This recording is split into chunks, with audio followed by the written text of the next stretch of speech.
So if I went on to site and met a new client and they were on the back step straight away, or I was with a staff member who I had previous issues with, what would be some kind of simple tips to be able to fix that?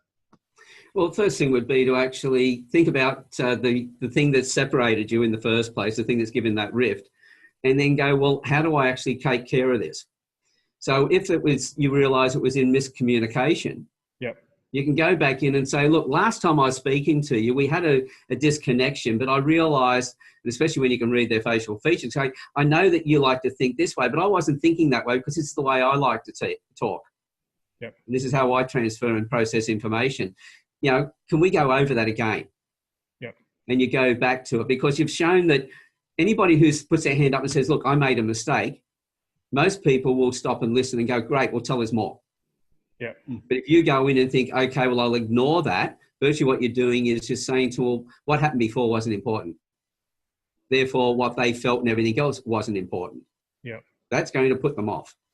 You know, it's like if somebody's angry, I'll never go up to them and try and lower my voice and everything else. I'll go up and meet their level of volume in their voice, but then very quickly steer it off in another direction.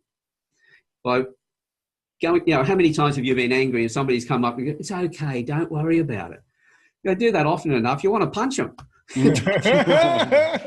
But if they walked up and they matched your anger and then very quickly started lowering their voice and changing the direction and going, look, I understand where you're coming from, and then just lower the voice, change the tone, the other person will quieten down very quickly.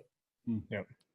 So it's always acknowledge the other person's anger. Whether they're right or not, you acknowledge the fact that they were angry, that you've recognised it. Because if you didn't recognise it, you didn't recognise them at all and you're not paying any attention to them. Yeah. The whole idea is don't stay in that state for too long. Yeah. That makes sense. You do have a fight.